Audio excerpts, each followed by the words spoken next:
인사해야죠. 주님의 이름으로 사랑하고 축복합니다. 사랑하고 축복합니다. 네, 오늘은 가정을 위한 중보 기도에 또 가정에게 주시는 하나님의 말씀 우리가 함께 묵상하고자 합니다. 오늘 말씀의 제목은 믿음의 가정을 세우라. 제목 좀 띄워주세요. 믿음의 가정을 세우라. 믿음의 가정들 다 되시기를 주님의 이름으로 축복합니다. 자, 그러면 믿음의 가정이 뭡니까? 믿음의 가정. 몇 가지로 나누어서 한번 살펴보고자 합니다. 자, 이 질문은 뭐냐? 믿음의 가정이 뭐냐? 우리의 가정은 본질적으로 어떤 가정이어야 하느냐를 말씀하는 거예요. 한마디로 믿음의 가정이 되어져야 한다라는 겁니다. 세상에서 칭찬받고 막 잘 살고 평안하고 그건 부차적인 것이고 세상적인 것이고 우리가 가장 추구해야 할 목적이 뭐냐? 바로 믿음의 가정을 세우는 것이다. 교회도 하나님께서 세우시고 가정도 하나님께 세우셨잖아요. 우리 교회도 하나님께서 기뻐하시고 하나님께서 합당히 여기는 그런 교회로 만들어 가야 하는 반면 우리의 가정도 마찬가지입니다. 우리의 가정 좀 아주 큰 평수로 이사가고 좋은 차를 타고 막 그 평안하게 살고 마음껏 누리고 이런 것이 우리 가정의 목표가 아니라 우리의 가정의 목표 뭐라? 믿음의 가정을 세워야 한다. 믿음의 가정이 되시기를 간절히 소망합니다.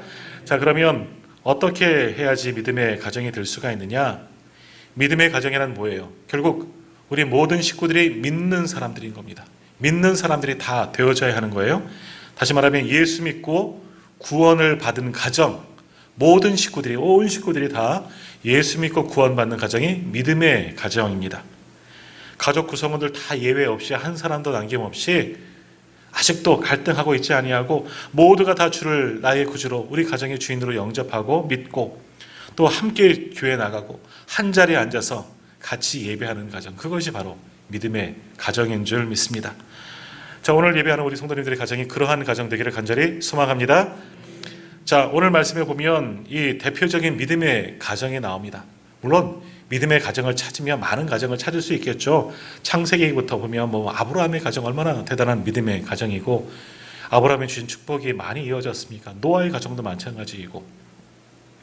근데 오늘 말씀 속에서 참 우리가 좀 닮아갈 수 있는, 그래도 닮아갈 수 있는 가정이기에 이 고넬료의 가정을 한번 살펴보고자 합니다.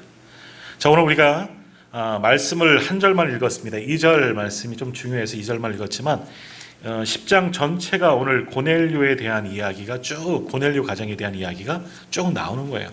또 물론 이 말씀 우리가 너무나 잘 알고 있는 말씀이죠. 한번 오늘 그래도 이 고넬료가 어떻게 믿음의 가정이 되었는지를 한번 살펴보고 그 가정을 본받는, 그래서 우리의 가정도, 우리의 가문도 믿음의 가정이 되어야 되지 않겠습니까? 그래서 이 가정을 한번 살펴보겠습니다.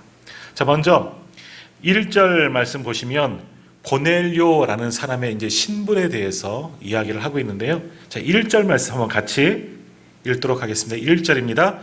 가이사랴에 고넬료라 하는 사람이 있으니 이달리아 부데라 하는 군대의 백부장이라 라고 말합니다. 자, 고넬료는 누구냐? 로마가 유대 지역을 통치하기 위해서 세운 도시예요. 그 도시의 이름이 뭐예요? 가이사랴, 시저, 케사르. 로마 황제를 지칭하는 용어잖아요. 황제가 다스리는 도시라는 거예요. 그러니까 총독부가 있는 곳이겠죠. 이스라엘 다스리는 이제 다 식민지로 삼고 이스라엘 총독부가 거의 있다고 생각되어지는, 예루살렘도 중요하겠지만 가이사랴는 행정의 로마 군대의 주둔군의 행정으로 굉장히 중요한 도시 가운데 하나가 있습니다. 그 가이사랴에 고넬료가 살고 있는데 이 사람은 어떤 사람이냐? 이탈리아 군대, 로마 군대의 백부장이다 라고 있습니다. 그러니까 로마 부대의 백부장은 당시 굉장히 권세 있는 사람이겠죠. 우리 일제차의 순사와 같은, 아니면 그 이상의 아주 강력한 권세가 있고 능력도 있고 함부로 대할 수 없는 그런 사람이었다. 100명의 백부장, 정확히 말하면 100명의 부하들을 거느린 사람이기 때문에 아주 높은 고위 간부는 아니지만 그래도 당시에는 그래 권세 있는 사람이 이 백부장 고넬료였다라는 겁니다. 더욱이 로마 군대의 장교이기 때문에 이 사람은 로마인입니다. 로마 사람이 되는 거죠. 자, 그런데 이것만 끝나는 것이 아니라 우리가 읽은 2절 말씀에 보면 뭐라 그러느냐? 고넬료의 영적인 상태. 1절에서는 고넬료의 신분이 어떠한가 얘기했다면 2절에서는 고넬료의 영적인 상태를 이야기하고 있습니다. 다시 2절 말씀 다시 한번 같이 읽도록 하겠습니다. 그가 경건하여 온 집안과 더불어 하나님을 경외하며 백성을 많이 구제하고 하나님께 항상 기도하더니. 아멘. 1절과 2절은 어찌 보면 당시 상황에 보면 좀 맞지 않는 이야기예요. 로마 군대의 백부장이에요. 로마인이에요. 거기 가이사랴, 유대 땅을 정복하기 위해 지배하기 위해서 세운 그 도시에 총독부가 있고 그 밑에 있는 장교입니다. 이방인입니다. 고넬료에 대해서 이렇게 이야기를 했는데 2절에서 뭐라 그래요? 고넬료는 어떠한 사람이냐 좀 더 구체적으로 얘기했더니 그는 경건한 사람이라 얘기합니다. 여기서 경건하다는 이야기는 뭐냐? 바로 그 다음에 나오는 거죠. 하나님을 경외하는 자라는 겁니다. 다른 의미에서 깨끗하고 흠이 없고 청렴하고 이런 것이 아니라 결백하고 이런 것이 아니라 경건하다. 하나님을 경외하는 자, 하나님을 두려워하는 사람이에요. 이거는 참 거의 있을 수 없는 이야기잖아요. 유대 땅을 지배하는 이방인으로 왔는데, 로마 군대로 왔는데 이방인을 섬기고, 특히 로마인들은 황제 숭배자니에요. 그리고 다신교 여러 가지 신들을 섬기는 사람인데 그 사람이 경외해요. 경건해요. 왜? 하나님을 경외하는 사람들이기 때문에. 참 대단한 사람이죠. 자, 그런데 이것만이 아니라 온 집안과 더불어 그의 모든 식구들도 같은 마음이라는 겁니다. 모든 식구들도 같이 하나님을 경외하는데, 또 경외하는 것, 믿는 것뿐만 아니라 뭐 한다 그래요? 백성을 많이 구제한다. 여기서 백성은 누구겠습니까? 로마인들이에요? 이스라엘 백성들이죠. 내가 지배하고 있는 이 사람들, 내 마음대로 착취해도 돼요. 로마 군인이기 때문에, 권세에 있기 때문에 막 뺏어가도 돼요. 하지만 뭐 했어요? 이 사람이 구제했어요. 당시 유대인들 굉장히 힘들고 어려운 생활을 살았거든요. 억압과 착취 속에 살았는데 오히려 이방인 정복자가, 로마 군대 백부장이 구제하는 사람이에요. 일본인이 와서, 일본 순사가 와서 우리에게 먹을 것도 가져주고 우리를 돌보아 준다는 이야기예요. 상상이 안 가는 그런 사람도 있었겠죠. 우리도 옛날에 그런 사람 혹 있었을지도 몰라요. 저는 그때 안 살아봐서 모르겠지만 아무튼 그래요. 참 대단한 사람이에요. 근데 마지막에 하나 더 이야기하잖아요. 뭐라 그럽니까? 하나님께 항상 기도하더니. 대단한 겁니다. 항상 기도하는 사람이었다. 참 대단해요. 하나님을 경외하고 경건하며 백성들을 주님의 사랑으로 나누어주고 섬기고 구제하는 사람들, 또 기도하는 사람이었다. 하나님께, 이방신이 아니에요. 하나님께 기도하는 사람이었습니다. 이게 1절이 없었으면 굉장한 믿음이 좋은 사람인가 보다, 이스라엘 백성 중에 하나이겠구나 생각하겠지만 1절 보면 이방인이에요. 로마인이에요. 이 사람이 2절과 같은 행위를 하고 있으니, 믿음을 보여주고 있으니 얼마나 대단한 사람이냐라는 거죠. 당시 유대인들도 이 정도는 못할 것 같아요. 자, 그런데 조금 전 말씀드린 것처럼 더 중요한 것은 뭐냐? 온 집안이 함께 같이 했다는 겁니다. 온 집안이 함께 경건하고 하나님을 경외하고 구제하고 함께 기도했다는 겁니다. 그 집안의 모든 사람, 고넬료 혼자는 그럴 수 있어요. 고넬료 혼자는 어찌됐든 모르겠지만 예수 믿고 구원받아서 하나님을 경외할 수 있어요. 하지만 모든 사람들에게 영향을 끼쳤다. 모든 사람들, 이 사람들도 로마인들이겠죠. 근데 그 사람들까지 전도해서 함께 하나님을 믿고 경외한다는 것, 당시로서는 참 쉽지 않은 일이다. 아니, 있을 수 없는 일 가운데 하나였다라는 겁니다. 자, 우리가 또 말씀을 계속 이게 말씀을 읽어보면 고넬료에 대해서 더 자세히 설명하고 있는데, 또 하나 볼 수 있습니다. 24절 좀 내려갈게요. 24절 한번 말씀 보십시오. 24절 말씀 같이 읽겠습니다. 이튿날 가이사랴에 들어가니 고넬료가 그의 친척과 가까운 친구들을 모아 기다리더니 라고 말씀합니다. 자, 그 집안 식구들, 내 아내, 자녀들만이 아니라 또 누구를 같이 해요? 가까운 친척들도 함께 살았나 봐요. 그러니까 이 사람이 유력하니까 함께 막 쫓아온 것 같죠. 친척들도 자기 집으로 모아들었어요. 또 가까운 친구들도. 그러니까 고넬료 자기가 아는 친척들, 친구들, 지인들 다 불러 모아서 함께 이 예배하는 자리에 참여하게 만들었다는 겁니다. 참 대단한 사람입니다. 그러니까 로마인이, 이방인이 이렇게 하기가 너무너무 힘든 거죠. 자, 그런데 이 24절에 있는 상황은 뭐냐? 우리 성도는 다 아시는 거예요. 고넬료가 기도하다가 환상을 봅니다. 환상을 보면서 한밤중에 환상 중에 천사가 전해주는 말씀을 듣는 거죠. 하나님의 말씀을 듣는데 욥바에 있는 베드로를 초청해서 말씀을 들어라 하는 환상을 보게 되는 겁니다. 베드로를 만난 적은 없고 아마 소문으로 들었겠죠. 예수님의 제자였다. 당시는 그래도 베드로가 많이 이적도 행하고 소문도 났기 때문에 베드로에 대한 소문도 들었을 거예요. 하나님을 경외하는 자이기 때문에 어찌 보면 베드로 사도 한번 만나봤으면, 그에게 말씀 들어봤으면, 예수님에 대한 이야기 들어봤으면 하는 소망은 있었겠지만, 그런데 어찌됐든 그런 마음이 있었는지 없었는지는 모르겠지만 이 사람이 기도할 때 하나님이 환상을 보여주시는 겁니다. 욥바라는 곳에 살고 있는 베드로를 청해서 베드로에게 말씀을 들어라. 이 환상을 보고, 기도하다가 환상을 보고 깨어서 뭐 한 겁니까? 자기 집안 식구들만이 아니라 모든 친척과 가까운 친구들을 다 불러 모아서 함께 베드로의 말씀을 듣자 불러 모은 겁니다. 그러니까 다시 말하면, 우리로 말하면 뭐니까, 예배의 자리에 함께 오자. 야, 오늘 베드로 목사님 오신대. 뭐 이렇게 얘기한 거예요. 막 불러 모은 거예요. 그러니까 우리로 말하면 새가족, 초청하는 날 뭐라 그러죠? 새생명 축제 같은 거예요. 새생명 축제 지금 하고 있는 거예요. 베드로 사도 모시고, 부흥사 베드로님을 모시고 새생명 축제 하는 거예요. 그래서 모든 식구들을 다 불러 모으는 거예요. 지금은 이제 베드로에게도 초청장을 보내서 간곡히 부탁해서 또 베드로를, 아무튼 베드로는 안 갑니다 하지만 하나님께서 또 강권적으로 보내시고 똑같은 시간에 환상을 본 거죠. 그래서 베드로도 이 초대를 받고 오는 상황이고, 베드로가 오니까 고넬료도 많은 사람들을 불러 모아서 베드로를 통해서 말씀을 들으려고 함께 모인 자리가 되었다라는 겁니다. 자, 그렇게 간절한 마음으로 새생명 축제를 하였더니 모든 사람을 불러 모아서 함께 베드로의 말씀을, 베드로를 통한 하나님의 말씀, 예수 그리스도의 복음을 듣고자 그렇게 간절한 마음으로 모두가 한 자리에 모였더니 어떠한 역사가 일어나느냐? 좀 더 넘겨보세요. 44절 말씀, 44절 같이 읽겠습니다. 44절입니다. 베드로가 이 말을 할 때에 성령의 말씀을 듣는 모든 사람에게 내려오시니. 아멘. 예수 그리스도의 복음을 전하는 겁니다. 베드로가 와서 뭐 전하겠습니까? 예수 그리스도에 대해서. 고넬료는 하나님을 경외하는 자이기 때문에 하나님을 알아요. 한데 와서 예수 그리스도에 대한 복음을 전하는 겁니다. 베드로를 통해서 복음의 말씀을 들으니, 베드로가 이 말을 할 때 복음을 전하였더니 거기에 모인 모든 사람에게 누가? 성령님이 임하셨다라고 말씀하고 있습니다. 거기 모인 사람들의 거의 대부분 누구겠습니까? 이방인들이에요. 로마인들이 대부분 아니겠습니까? 로마인들이 아니어도 아마 유대인들은 없었을 거예요. 이방인이야.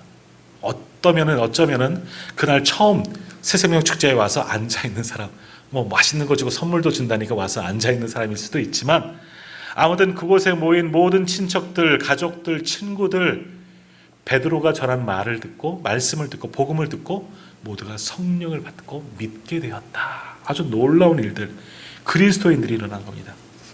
자, 고넬료의 가족들은 이방인이요, 친척들도 다 이방인 로마인이겠죠. 근데 고넬료의 권유로 그 집에 모여서 예배에 참석하게 되었고, 그날 부흥사로 오신 이 베드로의 사도의 말씀을 듣고 복음을 듣고 모두가 한 가지로 은혜 받고 성령 받고 그리스도인이 되었다 하는 겁니다.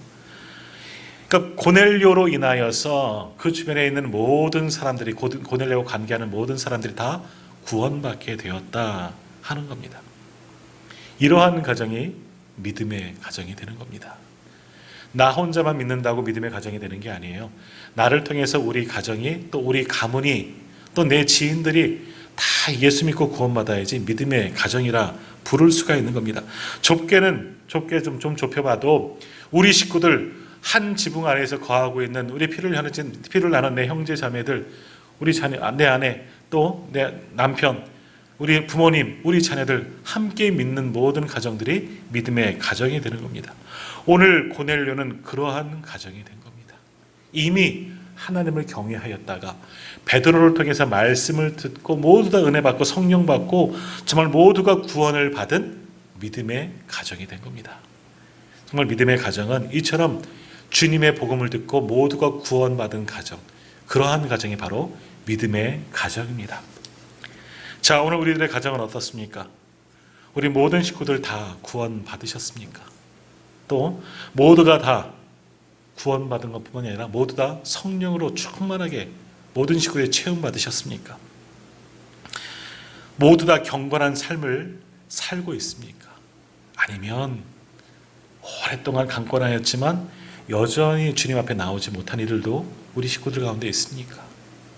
그들을 위해서 끊임없이 기도했는데 여전히 굳은 마음, 딱딱한 마음으로 하나님을 거부하는 자들이 우리 식구들, 우리 가정 안에 남아있지는 않습니까?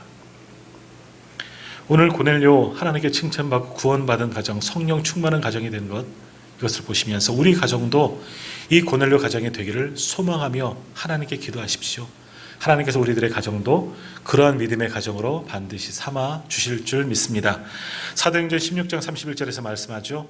주 예수를 믿으라, 그리하면 너와 내 집이 구원을 받으리라. 아멘. 오늘 우리들의 가정이 구원받는 가정이 다 되시기를 주님의 이름으로 축복합니다. 축복합니다. 아멘. 자, 그럼 또 하나 믿음의 가정은 또한 어떤 가정이 믿음의 가정이냐? 첫 번째는 모두 다 예수 믿고 구원받는 가정이 믿음의 가정이 되는 거예요. 두 번째는 뭐냐? 믿음의 가정이란 온 가정이 함께 하나님을 섬기는 가정이에요. 비슷한 것 같지만 조금은 틀리죠. 하나님을 함께 섬기는 겁니다. 그러니까 우리 성도들에게 있어서 가장 큰 소망은 뭐냐? 우리 모든 식구들이 한 교회에서 함께 예배하는 것이, 함께 섬기는 것이 가장 큰 축복이에요. 저도 못하잖아요. 저도 이제 부모님들과 다 떨어져서, 다 뿔뿔이 흩어져서 사역하느라 이제 그러지만, 정말 가장 큰 소망은 막 3대가, 지금은 4대는 거의 없잖아요. 3대가 함께 예배하는 가정이 너무너무 복된 가정입니다. 얼마나 큰 축복이겠습니까? 자, 노아의 가정, 창세기에 나오는 노아의 가정을 한번 보십시오. 창세기 6장 18절에 보면 이런 말씀이 있습니다. 너와는 내가 내 언약을 세우리니 너는 내 아들과 내 아내와 내 며느리들과 함께 그 방주로 들어가고. 노아 홍수의 이야기죠. 하나님께서 노아와 언약을 맺는 겁니다. 노아를 통해서 새 창조를 계획하신 겁니다. 죄악이 관영한 세대에 홍수로 심판을 하시고 하나님의 구원을 약속하셨어요. 누구에게? 노아에게. 근데 그 언약을 누구에게 맺으셨어요? 누구와? 노아와만 맺으셨다? 아니에요. 그의 가정 모든 식구들과 맺은 거예요.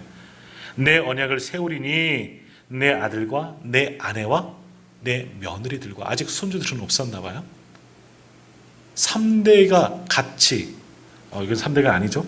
아무튼 모든 식구들과 함께 언약을 맺게 된 겁니다.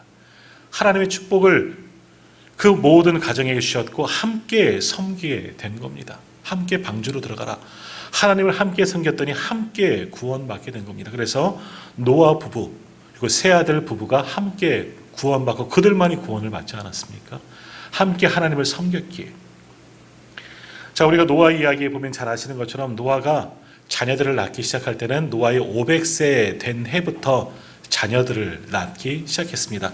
그 기간이 얼마인지는 잘 모르겠지만 한 500세 됐을 때부터 자녀들을 낳기 시작해서 3명의 아들을 낳았고요. 방주를 만들라는 이야기는 그 전에 하나님으로부터 들었던 것 같습니다. 그러니까 최소한 적게는 노아의 이제 기록에 나오는 것처럼 500세 정도부터 나오니까 한 100년, 우리가 전통적으로는 노아가 방주를 한 120년 정도 만들었다 보통 이야기는 하지만 정확하게 그 기한은 알 수가 없습니다. 아무튼 100년 이상은 될 것 같아요. 하나님의 말씀을 듣고 노아가 방주를 하나님의 말씀에 순종하여 만들기 시작합니다. 노아는 하나님과 계약을 맺는 겁니다. 언약을 맺은 겁니다. 방주를 만들라, 구원받으리라. 너를 통해서 새 창조를 시작할 거다. 그래서 노아는 하나님의 말씀에 준행해서 방주를 짓는데 그 방주를 누가 어떻게 만들죠? 혼자 만드나요? 아니에요. 자녀들과 같이 만들어요. 모든 식구들이, 아마 아내도 같이 나와서 만들었을 거고 새 아들도 자부들도 같이 와서 그 방주를 함께 만들었던 겁니다. 모든 식구들이 하나님께서 맡기신 사명, 하나님의 언약을 진행하며 함께 섬겼던 겁니다. 그러니 그 가정이 함께 언약을 받고 함께 구원받는 가정이 되었던 겁니다. 자, 하나님께서 노아만 선택하신 것이 아니라 그 가정도 함께 선택하셨어요. 그 모든 식구들에게 함께 언약을 주셨고 함께 섬길 수 있는 기회를 주셨습니다. 그 가정이 노아만 하나님께 헌신하고 하나님만 섬긴 것이 아니라 모든 식구들이 노아의 아내도 노아의 자녀들도 아들 셋이죠. 그리고 또 심지어는 누구? 며느리들도 함께 그 일을 한 겁니다. 100여 년 동안은 얼마나 많은 모진 소리를 들었겠습니까? 얼마나 힘들었겠습니까? 3명이 엄청난 큰 배를 만들 때 사람의 손으로 만들었는데 그 당시 마땅한 기구도 없을 것이고 얼마나 힘들었겠습니까? 하루 이틀도 아니고 100년이 넘는 세월 동안 이 배를 만들었을 텐데 힘들었겠죠. 원망하는 소리도 있었을지도 모르겠지만 성경에는 뭐 그런 이야기가 나오지 않으니까. 아무튼 하나님께서 맡기신 사명 모든 식구들이 함께 섬겼습니다. 함께 감당했습니다. 그랬더니 어떻게 됩니까? 하나님께서 그 가정 모두를 구원하여 주시는 겁니다. 노아만 구원하신 것이 아니라 함께 하나님을 섬긴 그 모든 식구들을 함께 구원했다라는 겁니다. 자, 마찬가지로 오늘도 우리 모든 식구들이 한 자리에서, 한 교회에서, 한 자리에서 함께 섬기는 가정들이 되기를 간절히 소망합니다. 그것이 우리 가정의 소망이 되어져야 하는 거예요. 오늘 우리 진관 씨 멀리 있다가 와서 반주하니까 피아노 치시니까 장로님 좋으시죠? 별로 안 좋으신가 봐요. 이게 여기 지금 이게 뭐죠? 이게 판이 있어서 지금 얼보여서 지금 표정이 잘 안 보여요. 다빈이 반주하면 정장로님 좋으시죠? 네. 오늘 희진이가 안 왔는데 아직은 알 수 없지만 희진이 같이 하면 더 좋아요. 그래요. 죄송하지만 같이 못 오신 가정들도 있지만 그래요. 함께 섬기는 가정이 너무너무 은혜되는 가정이에요.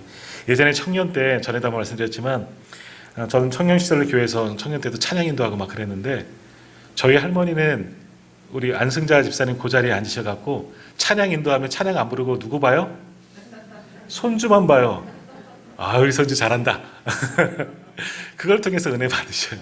그게 너무 감사하고 하나님, 아니 저는 이제 집에서 할머니 좀 찬양 좀 해요. 저만 보지 말고 뭐 그런 얘기는 안 했어요. 안 했는데 그러다가 이제 하나님 부르시는 받으시고 갔는데 그런 거예요. 저도 뭐 목사가 돼서 부모님을 떠나고 이렇게 여기까지 와서 사역을 하지만 믿음의 가정은 모든 식구들이 함께 한 자리에 앉아서 예배하는 것 너무너무 은혜가 되는 거예요. 그러니까 올해 한번 작정을 해보세요. 모든 식구들이 우리 가정, 우리 자녀들 함께 예배할 수 있도록 기도하시고 더욱이 언제 송구 영신 예배는 정말 믿지 않아도 그동안 거부했지만 그날은 꼭 와서 함께 앉아서 올해 송구 예배 작년에도 우리 앞에 나오셔 가족과 축복기도 했던 것처럼 올해도 이제 그럴 예정입니다. 그러니까 같이 오셔서 함께 앉아서 예배 드리시고 기도 받고 또 함께 섬길 수 있는 그런 가정들이 다 되시기를 바랍니다. 함께 섬기는 가정이 바로 믿음의 가정입니다. 자, 그렇게 하기 위해서 그러한 믿음의 가정 만들기 위해서 우리가 해야 할 것도 있습니다. 뭐겠습니까? 2가지만 말씀드리겠습니다. 하나는 예배이고 하나는 기도입니다. 오늘 2절 말씀 다시 한번 오늘 본문 2절 말씀을 한번 보십시오. 한번 같이 읽겠습니다. 오늘 2절 말씀 같이 읽습니다. 그가 경건하여 온 지방과 더불어 하나님을 경외하며 백성을 많이 구제하고 하나님께 항상 기도하더니 아멘. 하나님께 행한 것 2가지가 나오죠. 하나님을 경외하고 맨 끝에 하나님께 항상 기도하더니 2가지예요. 하나님을 경외했다. 다시 말하면 온 집안 모든 식구들과 함께 하나님께 예배하는 가정이었어요. 하나님께 주의 전에 올라와 당신은 주의 전에 성전에 올라와서 예배하지는 못했을 것 같습니다. 그 가정 예배를 드렸던 거예요. 가정이 그때는 교회였으니까. 이 고넬료의 가정은 하나님 앞에 함께 예배하는 가정이에요. 함께 예배해야지 같은 믿음을 갖게 되는 겁니다. 같은 믿음을 소유하는 거예요. 이것을 소망해야 돼요. 우리 식구들이 함께 예배하기를 소망해야 되는 거예요. 뿔뿔이 흩어져서도 함께 예배하기를 소망해야 되는 거예요. 제가 성남에서 사역할 때 어떤 권사님 가정은 자녀들이 함께 예배드려요. 성남 근처에 살기 때문에 오시는데 한 가정은 성남에 안 살고 어디 사느냐? 인제 살아요. 왜 인제를 사느냐? 군인이에요. 사위가 군인이에요. 중상가 그때 그랬어요. 그래서 인제에 있는 어떤 부대 살았는데 성남까지 주일이면 와요. 이게 이수지역 이탈인가요? 잘 모르겠습니다. 하지만 이분은요, 굉장히 믿음의 사람들이에요. 그런 얘기를 들어요. 제가 이제 그 교회 이제 섬길 때는 그분은 이제 서울이 아니고 수색, 일산 들어가기 전 거기 살았는데 거기서도 성남까지 왔어요. 1시간이 반 넘게 걸리는데 2시간 가까이 걸리는데도 와요. 주일마다 온대요. 부대에서 그 비상이 걸리지 않는 한은 항상 부모님이 계신 교회를 찾아온다는 거예요. 참 대단한 사람이에요. 대단하다고. 거기 부대 없어요? 인제 교회는 부대 없어요? 아니, 있대요. 왜 와요? 부모님이랑 함께 예배드리러 온대요. 그 먼 길을 한참을 걸려왔다가 또 한참을 걸려서 가는데 그게 너무나 은혜된대. 그렇게 온대요. 그런 가정 하나님께서 복 주지 않겠습니까? 그러니까 우리가 함께 모든 식구들이 함께 예배하는 것이 너무너무 중요해요. 함께 예배하는 가정은 믿음의 가정으로 하나님께서 세워주시는 겁니다. 또 하나 뭐예요? 고난의 가정 마지막 절, 하나님께 항상 기도하더니. 항상 기도하는 거예요. 역시 같이 기도하는 것이죠. 서로 손을 잡고, 우리 부모님들은 가정의 제사장으로 세우셨잖아요. 자녀들에게 저도 잘 못해요. 자녀들을 위해서 기도해 주셔야 돼요. 또 자녀들도 부모를 위해서 기도하는, 가정을 위해서 함께 기도하는 거예요. 그런 가정이 믿음의 가정 되는 겁니다. 오늘 우리들이 믿음의 가정 되기를 원합니다. 그러기 위해서 함께 예배하는 가정, 예배로 승리하는 가정, 그리고 늘 주님께 기도하고 간구함을 통해서 하나님의 응답 받으시는 그런 믿음의 가정들 다 되시기를 주님의 이름으로 축원합니다.